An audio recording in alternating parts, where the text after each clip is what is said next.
Continúa el análisis del segundo informe de gobierno de Andrés Manuel López Obrador. Además, tendremos la discusión en torno al presupuesto 2021 y la entrevista al diputado Miguel Prado de los Santos, quien preside la Comisión de Desarrollo Social, para hablar de los programas sociales que apoyarán durante el próximo año. Desde las cámaras, comenzamos.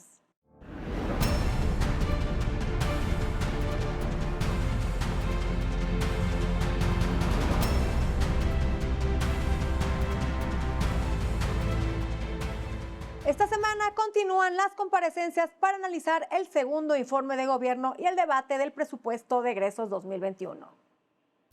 Con motivo de la glosa del segundo informe de gobierno y de la entrega del paquete económico 2021, compareció ante el Pleno de la Cámara de Diputados el secretario de Hacienda, Arturo Herrera.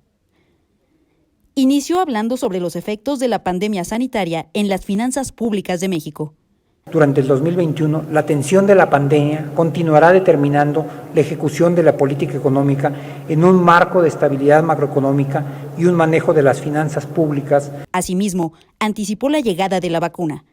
Justo esta semana vamos a dar los primeros adelantos para la adquisición de las vacunas para el COVID-19. Anticipamos que la distribución de la vacuna inicie durante el primer trimestre del 2021. El titular de la Secretaría de Hacienda reflexionó sobre la reactivación económica. La reactivación asimétrica, iniciada en la segunda mitad del 2020, tomará ímpetu conforme la contención del COVID-19 en México y en el mundo permita la remoción paulatina de las medidas de confinamiento y, por tanto, una mayor utilización de la capacidad productiva instalada y una creciente demanda efectiva por bienes y servicios. Por lo anterior, hizo un llamado al sector financiero. Es fundamental que el sector financiero continúe impulsando condiciones para captar y orientar el financiamiento hacia los hogares, empresas y proyectos productivos. Asimismo, resulta primordial que la inversión pública y privada en infraestructura impulse la generación de empleos y derrame ampliamente sus efectos sobre el resto de los sectores productivos. Finalmente, hizo un balance sobre las proyecciones para el 2021. Las proyecciones de finanzas públicas del 2021 utilizan una tasa de crecimiento del PIB de 4.6%.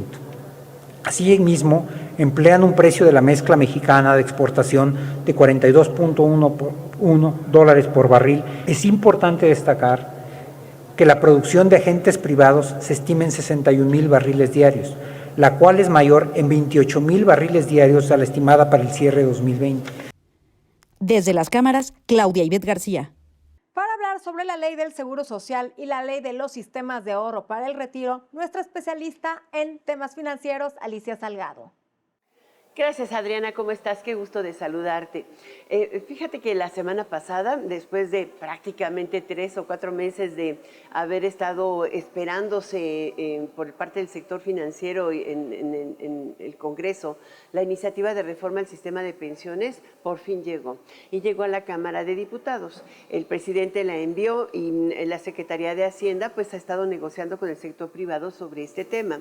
Lo curioso es que se logra, tiene un avance importante porque el compromiso sería incrementar la aportación patronal en un lapso de 10 años prácticamente, iniciados a partir del 2023, para que sea gradual y progresiva, y de la otra manera facilitar que un mayor número de trabajadores alcancen una pensión mínima garantizada al momento de su jubilación bajo el régimen de Afores de 1997.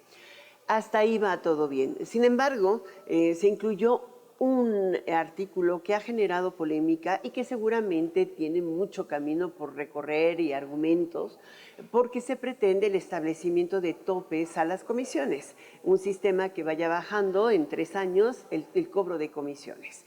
Y puede ser oírse bien. El problema es que esa política que se ha perseguido en los últimos 10 años de inducir por obligación en la baja de comisiones en lugar de incentivarla en función del incremento de la rentabilidad de las Afores o de los fondos administrados por ellas, lo único que ha propiciado es la desaparición permanente de Afores en México. Y bueno, si la idea es concentrar en 4 o 5 Afores y evitar la competencia para que tengan las personas posibilidad de elegir, sobre todo aquellos trabajadores de pequeños montos, casi de salario mínimo o de 2 salarios mínimos, pues bueno, que lo hagan, pero la verdad es que las grandes afores no tienen ningún incentivo para atraer, para permanecer y para administrar esos fondos, sobre todo de pequeñas cuantías.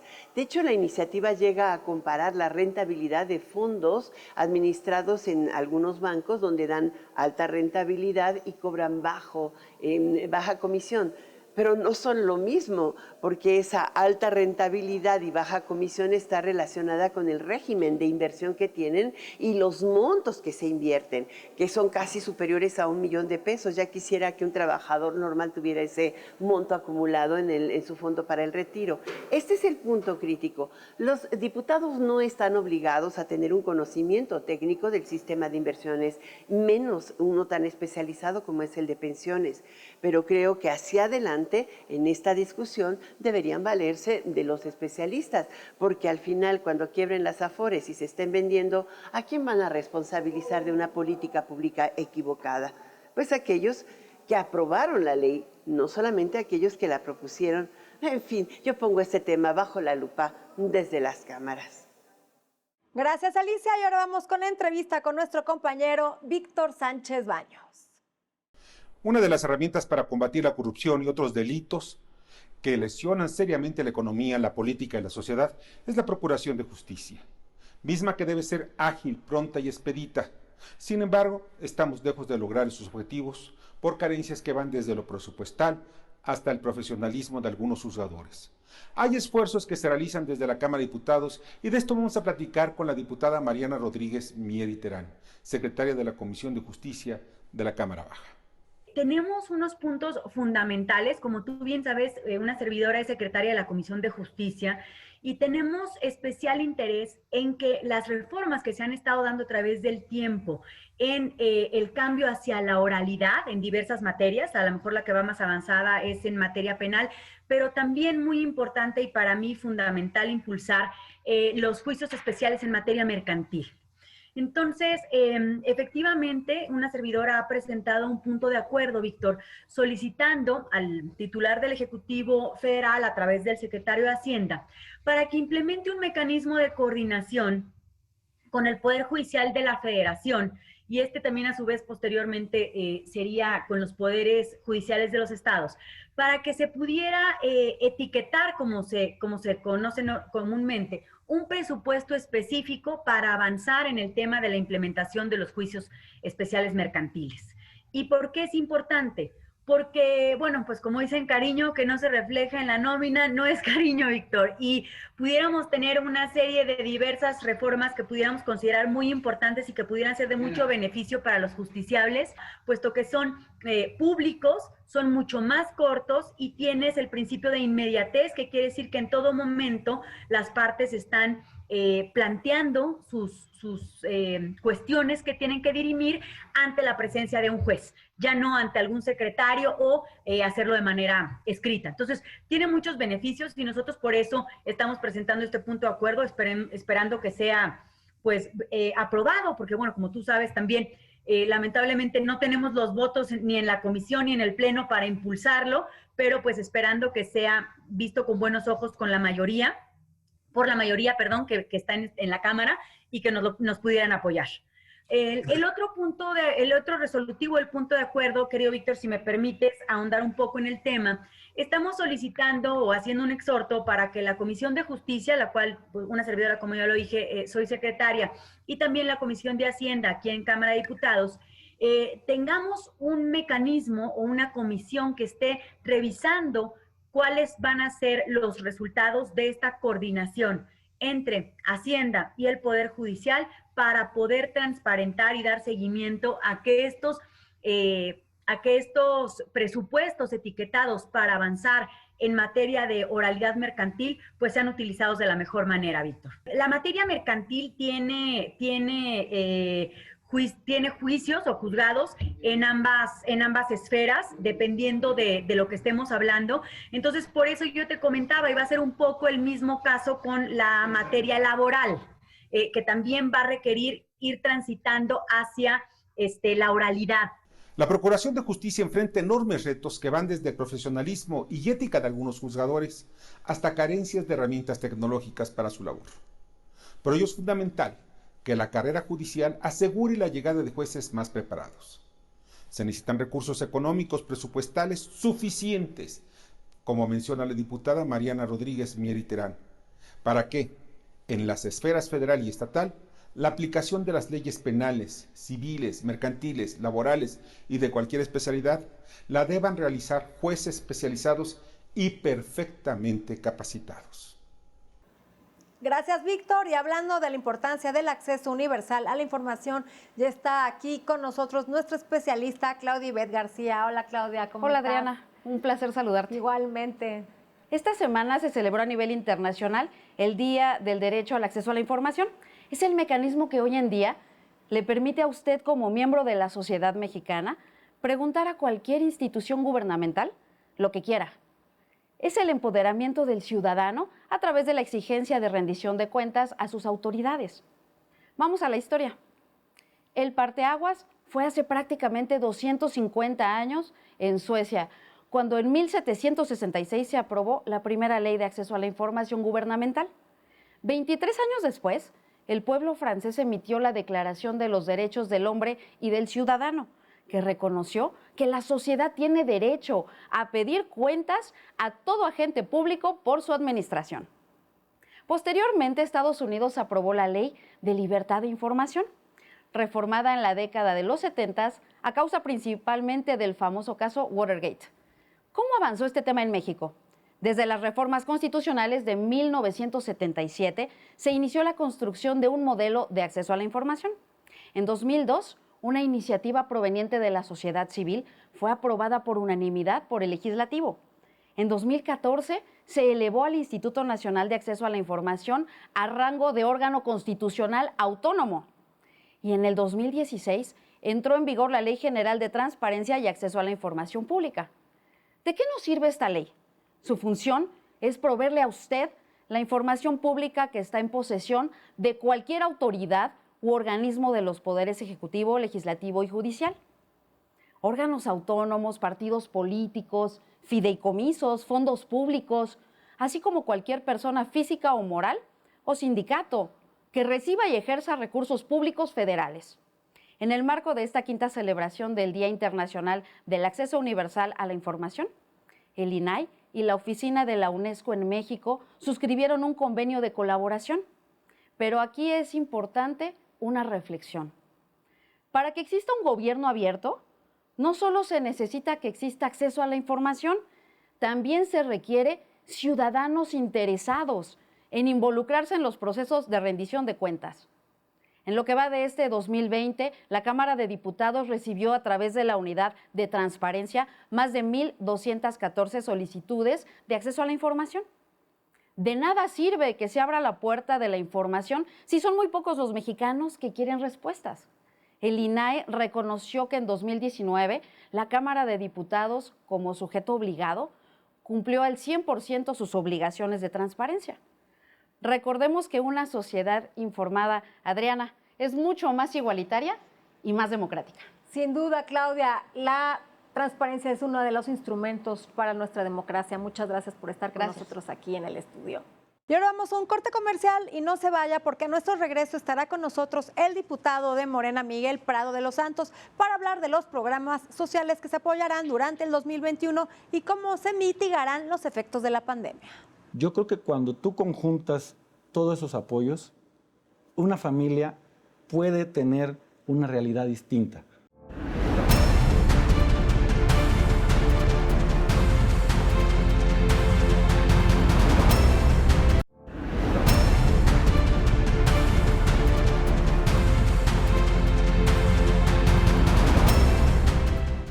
De donde es el chipilín y el tezcalate, él es costeño de corazón. Donde se comen las tostadas turulucas y las quesadillas de cazón. Él discute el presupuesto y no lo hace nada mal, pues la comisión que preside se encarga del desarrollo social. Miguel Prado de los Santos es hoy nuestro invitado, defensor de pescadores y por Chiapas, diputado. Gracias por permanecer con nosotros y esta noche nos acompaña aquí en el estudio de Desde las Cámaras Miguel Prado de los Santos, quien es presidente de la Comisión de Desarrollo Social y es diputado de Morena y nos va a platicar sobre los programas sociales incluidos en el presupuesto de la Federación 2021. ¿Qué tal, diputado? Buenas noches, ¿cómo estás? Buenas noches, Adriana. Hola, pues con el gusto de saludarte y a todo tu teleauditorio, que sé que es importante en todo el país, pues poder venir a este foro a plantear y a platicar sobre lo que hemos hecho en la Cámara de Diputados, el trabajo que estamos realizando y desde la comisión que presido, desde la Comisión de Desarrollo Social, pues cómo hemos venido caminando estos 2 años de gobierno del presidente Andrés Manuel López Obrador y del gobierno de la Cuarta Transformación. Déjame platicarte, en la Cámara hemos hecho reformas importantes. Una de ellas es la reforma al artículo 4 constitucional, que elevamos a derechos sociales, los derechos sociales con esta reforma, a que queden plasmados ya en la Constitución. Y es una gran reforma, yo creo que es la columna vertebral del gobierno de la Cuarta Transformación del presidente Andrés Manuel, y con esto dejamos garantizados que el adulto mayor que recibe su apoyo, 2.630 pesos bimestrales, pues ya no pueda quitárselo ningún otro gobierno, ya está dentro de la Constitución. Y, por ejemplo, las personas con alguna discapacidad también queda plasmado en la Constitución, lo elevamos a derechos constitucionales. ¿Qué más te puedo decir? El derecho a la salud en el INSABI, que todos los mexicanos tengan este derecho a nivel nacional, que no les cueste ni un peso el poder ir a un hospital, recibir una atención médica, y sus medicamentos también queda plasmado. Y pues hemos venido trabajando en ese sentido. La comisión ha sido muy importante, una plataforma importante en la cual hemos trabajado diferentes compañeras diputadas y diferentes compañeros, y con esto pues le hemos venido, yo creo que dando gobernabilidad y los puntos específicos para que el gobierno del licenciado Andrés Manuel pueda seguir en este combate a la desigualdad, el combate a la pobreza que se ha Una de venido las dando. banderas más importantes de este sexenio, de este presidente y de este movimiento Morena. Es una bandera que busca acotar, estrechar estas diferencias, estas desigualdades a través de programas sociales. En el análisis de este presupuesto de la Federación 2021, se prevé destinar 505.262 millones de pesos a la dispersión de estos programas, de los más relevantes, que son, como tú lo mencionas, el de jóvenes, el de adultos mayores, el de personas con discapacidad y el de Sembrando Vida. Sí. ¿De qué forma un programa social puede acotar esta desigualdad? Una persona que recibe esta cantidad, ¿cómo puede acabar su pobreza o cómo puede dejar atrás la pobreza por recibir estas dádivas gubernamentales? Mira, yo creo que es muy importante lo que mencionas. Cómo las familias mexicanas, con estos apoyos que se están entregando, logran ellos reducir la brecha. Por ejemplo, una familia en la cual un joven que está estudiando la primaria o la preparatoria recibe una beca por parte del gobierno, pues tiene un impulso a poder continuar con sus estudios, que no le cueste ir a la escuela, que no le cueste recibir el conocimiento dentro de un aula, y que pueda él estar motivado para que continúe con esa educación. Y que él sabe que perfectamente, por ejemplo, un abuelo que está dentro de esa misma familia, pues recibe el programa de adulto mayor, y que con eso puede por lo menos sostener alguna despensa básica dentro de la misma familia. Las madres solteras, con un impulso de que si tienen un niño en la primaria o en el kinder, pues también reciban. Entonces, yo creo que cuando tú conjuntas todos esos apoyos, una familia puede tener una realidad distinta, o por lo menos tener la perspectiva y la visión de poder continuar hacia una mejor calidad de vida. ¿Por qué? Porque el joven que viene creciendo y que dentro de poco va a ser un factor y va a entrar en una etapa de su vida de productividad, en el trabajo, pues no va a abandonar la escuela porque tiene que ir a trabajar, tiene que ir a ganarse la vida de manera digna al campo o a alguna empresa, pues va a poder él continuar con estos estudios. Y con la escuela terminada, pues él va a tener un panorama y una perspectiva distinta de que alguna empresa o alguna empresa constructora o algún otro motor de producción que haya en su entidad o en su región, pues lo pueda contratar. Entonces, yo creo que sí son importantes estos programas, tienen un punto definido del por qué se apoya a una familia de bajos recursos. Creo que hoy las familias mexicanas sí están contando con un gobierno que piensa en ellos. Creo que se está con esto sí reduciendo la brecha, porque antes las familias pues no les alcanzaba ni para lo más básico. O sea, antes no tenían ni siquiera un piso digno, ya no decirte un techo digno.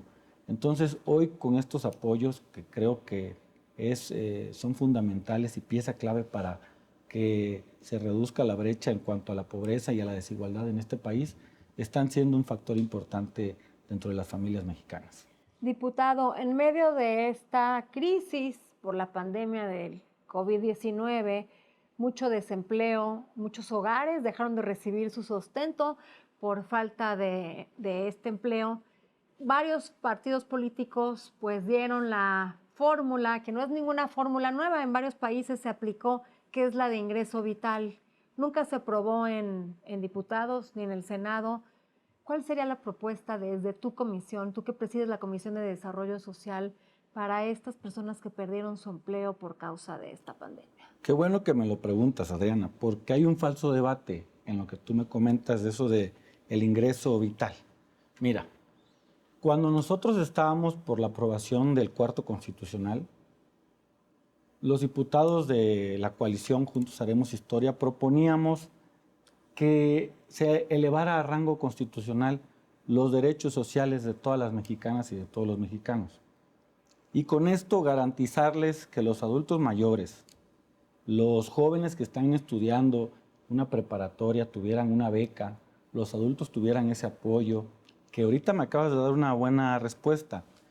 Con esto de la pandemia, pues lo único que tenían seguro eran los apoyos del gobierno federal, que a las familias les siguiera llegando el programa de adulto mayor, a los abuelitos que eran pues los más vulnerables en esta pandemia del coronavirus, a los jóvenes que estaban dentro de la escuela que les siguiera llegando su beca, a los discapacitados que se les siguiera llegando su apoyo bimestral. Y cuando nosotros nos fuimos a la lucha por el Cuarto Constitucional, hubo un partido en específico conservador, neoliberal, y lo voy a decir, el PAN, no quiso votar. Es más, votó en contra de la reforma que estábamos haciéndole nosotros al Cuarto Constitucional. Los panistas se opusieron, dijeron que no, y mira cómo es la vida, nos vino a dar la razón. Todos los demás, las fuerzas políticas que convergen en la Cámara, pues hicimos una buena alianza, un buen debate, y se lograron acuerdos importantes y se logró elevar a rango constitucional. Entonces, y luego salen estos mismos diputados de este partido. O sea, se politizó el tema pues no se del politizó. desempleo en este país. Quisieron aprovecharse y decir que con esto de la pandemia, pues debería haber un recurso vital, un derecho a un sueldo vital. A un ingreso vital, cuando nosotros en el Cuarto Constitucional queríamos garantizar precisamente eso, que no se quedaran desprotegidas las familias. Ellos votaron en contra. Y pero ahora muchas personas vienen a decirnos, que no están en este padrón de recibir estos programas sociales, sí, en estos tiempos difíciles perdieron su empleo y no pudieron recibir ningún apoyo por no estar en el padrón de programas sociales. Pero entonces es doblemente falso lo que ellos quieren promover. Porque mira, a sabiendas de que la economía sufre una caída, no nada más en México, a nivel mundial. O sea, los países importantes, las 20 fuerzas mundiales, sufren una desaceleración en su economía, pues proponer este tipo de proyectos, pues habría que revisarlo mucho y ser muy cuidadosos, porque pues México es uno de los países que tiene muy baja recaudación. Entonces, al caerte tu recaudación y aparte tener una caída de la economía, pues hay que revisar los números, hay que ver de manera muy importante con el secretario de Hacienda este tipo de propuestas. Pero déjame decirte otra cosa. Cuando se da la pandemia, el gobierno empieza a imprimir, inyectarle con algunos préstamos para el bienestar de 25,000 pesos por empresas, por alguien que trabajara de manera formal o informal, que solicitara un crédito. Era un crédito a la palabra que el presidente supo cómo poder hacerle llegar a la gente de abajo, a los que verdaderamente necesitaban este impulso para salir adelante con el tema de la pandemia, pues esos recursos. Diputado, desgraciadamente se nos acabó el tiempo, muchos temas que tratar. Estás en una de las comisiones más importantes de la Cámara de Diputados. Esperemos contar contigo uno de estos días para poder continuar con esta charla respecto al análisis del presupuesto de la Federación 2021 en cuanto a programas sociales. Gracias por estar con nosotros, diputado. Muchas gracias, Adriana. Y no se pierdan próximo jueves, 11:30 de la noche, el único programa de la televisión que pone bajo la lupa el quehacer legislativo. Buenas noches.